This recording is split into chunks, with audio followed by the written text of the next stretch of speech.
మా నాన్నమ్మ నేను కూడా మా నాన్నమ్మ దగ్గర 7 సంవత్సరాలు 7th క్లాస్ వరకు ఇక్కడనే చదివిన. నేను మా నాన్నమ్మ ఫస్ట్ కూతుర్ను చాలా గారాభంగానే సాకింది నన్ను. 7th క్లాస్ వరకు ఇక్కడనే ఉంటే మా అమ్మ మా నాన్న కళ్ళు మామూల మీద బయట ఉండేవాళ్ళు. వాళ్ళు ఎప్పుడో ఒకసారి వచ్చిపోతుంటే వాళ్ళు మాకు చుట్టాలనే అనుకుంటుంది చిన్నగా ఉన్నప్పుడు. కానీ అమ్మ నాయన వీళ్ళే అన్నట్లుగానే చూసిండు నన్ను కూడా చిన్నగా ఉన్నప్పటి నుంచి. నాన్న వచ్చి ఎప్పుడన్నా వచ్చి 100 రూపాయలు ఇచ్చిపోతే మా నాన్న వచ్చి ఇచ్చిపోయిండు అనేది నాకు తెలియదు. అంత ప్రేమగా అయితే చూసిండు, వేరే రకంగా అయితే ఏం చూడలే నాన్నమ్మ. చాలా బాగానే చూసుకున్నది అన్ని రోజులు. తర్వాత ఇంకా కొంచెం దూరం అయిపోయినా కానీ ఉన్నప్పుడైతే మంచిగానే ఉన్నాం. చక్రవర్తి వాళ్ళమ్మ కూడా కొంచెం స్టడీ 9th క్లాస్ వరకు చదివి నాకు హిందీ రాకపోయేది. దగ్గర కూర్చొని నాకు హిందీ నేర్పించింది. మా చిన్నమ్మ కూడా మా బావ కూతురు అన్నట్టు చూడాలి, ఎప్పుడు సొంత కూతురు కంటే ఎక్కువ చూసింది నన్ను. చాలా ప్రేమగానే చూసింది. మా చిన్నమ్మలు కానీ చిన్నయ్యలు కానీ బాగానే చూసుకున్నారు ఉన్నన్ని రోజులు. చాలా ప్రేమగానే చూసింది.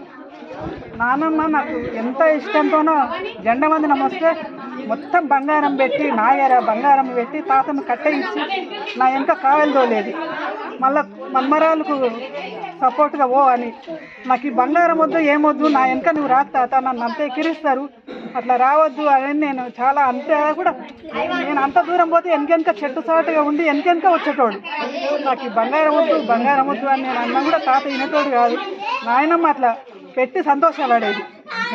చిన్నగా ఉన్నప్పుడు మాత్రం చాలా ప్రేమగానే చూసుకున్నారు, మంచిగానే చూసుకున్నారు. చక్రవర్తి వాళ్ళ అమ్మ కూడా చాలా మంచి మనిషి. ఆమె చనిపోయింది. ఆమె ప్రేమను నేను పొందిన కానీ వాళ్ళు పొందలేకపోయింది. అదే చాలా బాధాకర విషయం. పెద్ద కొడుకు రెండవ కూతురు. చక్రవర్తి వాళ్ళ అమ్మ కూడా నన్ను చాలా బాగా చూసింది. ఈమె చెల్లెలు చక్రవర్తి వాళ్ళ అక్క. సొంతం అక్క చెల్లెళ్ళ లాగానే ఉన్నాము. స్కూల్కి ఇద్దరం వచ్చేవాళ్ళము. అప్పుడే మా నాన్నమ్మ చాలా బాగా చూసింది. మా అక్క తర్వాత నేను వచ్చిన, నా తర్వాత ఈ మూడమ్మ ఈమె వచ్చింది. కానీ ఒకే ఫ్యామిలీ లాగా చూసింది ఆమె. మా నాన్నమ్మ మా తాత వాళ్ళకు 4 కొడుకులు. ఆ 4 కొడుకులో పెద్ద కొడుకు కూతుర్ని నేను, 4వ కూతుర్ని. పెద్ద కొడుకుకి 5 మంది కూతుర్లు, 1 కొడుకు. నేను 4వ కూతుర్ని. అయితే మా చిన్నాయనలు ఇక్కడనే ఉన్నారు. మా నాన్న మాత్రం దేవకాడలో పోయి పెరిగిండు. అక్కడనే పిల్లలు అంతా అయ్యిండ్రు. అయితే మా ఒక చిన్నాయనకి 3 ఒక చిన్నాయనకు 1 కూతురు ఉంది.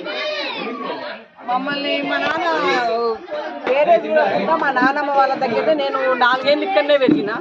4th క్లాస్ నుంచి 7th క్లాస్ వరకు మా నాన్నమ్మ దగ్గరనే పెరిగిన. మా నాన్నమ్మ వాళ్ళ పిల్లల్ని వేరేలాగా నాన్న వేరేలాగా అనేది అయితే ఏం చూడలేదు. పిల్లలు అయితే అందరినీ ఈక్వల్గానే చూసేది. మళ్ళా వాళ్ళ అమ్మ నాన్న లేకుండా కూడా మాకు మా నాన్నమ్మ ఉంది అన్న ధైర్యంతో మా నాన్న కూడా తీసుకొచ్చి పెట్టిండు. మా నాన్నమ్మ మా తాత మమ్మల్ని చాలా ప్రేమగానే చూసింది. తర్వాత మా చిన్నమ్మ కూడా వాళ్ళ కూతురు లాగానే చూసుకున్నారు నన్ను ఇక్కడ ఉన్నన్ని రోజులు. తర్వాత వేరే విషయం, ఇప్పుడు అప్పటి వరకు అయితే చూసుకున్నారు. కానీ ఇక్కడ ఉన్నంత వరకు అయితేనంటే మా నాన్నమ్మ మాకు మా అమ్మలాగానే అనిపించింది. నాకు కొన్ని రోజులు మా అమ్మ వాళ్ళ ఇంటికి పోయి కూడా వాడికి పోయినా కూడా నాకు ఈడికి రావాలనే అనిపించేది. మా నాన్నమ్మతోనే ఉండాలన్నట్లు అనిపించేది. అంత ప్రేమ చేసింది ఆమెనైతే. మేము చాలా మిస్ అయినాము. ఈ నుంచి పోయిన తర్వాత 10వ తరగతి వరకు అయితేనంటే మా నాన్నమ్మ నాకు మస్తు గుర్తుకొచ్చేది. అక్క అయిపోయినాక మీరు తర్వాత రాదు. నా పెళ్ళి అప్పుడు చనిపోయాడు. మా నాన్న నా పెళ్లి కన్నా ముందే చనిపోయాడు. మా తాతని నా పెళ్ళికి కూడా కొంచెం ముందలకయ్యి మా ఆడపిల్ల పెళ్ళి అవుతుంది అని చెప్పి కూడా మా తాత మా కొరకు కొన ప్రాణాలు ఆపుకొని కూడా ఉన్నాడు. నా పెళ్ళి అయిన 5 రోజులకే మా తాత చనిపోయాడు. అంతా మా తాత చనిపోయినప్పటి నుంచి ఇలా కుటుంబాన్ని అయితే అంటే మా నాన్నమ్మనే చూసుకుంది. మా చిన్నాయన వాళ్ళ కుటుంబాన్ని.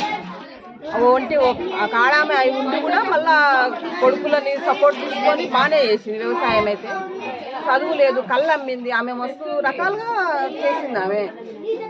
ఆమెకు చదివే లేదు కానీ వ్యాపారంలో ఏం తెచ్చినా అన్ని తీసుకొచ్చి మెయింటెనెన్స్ మొత్తం ఆమె చేతులే నడిచేది. మా తాత ఉన్నప్పటి నుంచి అయినా మా నాయనమ్మ చేతులే నడిచేది.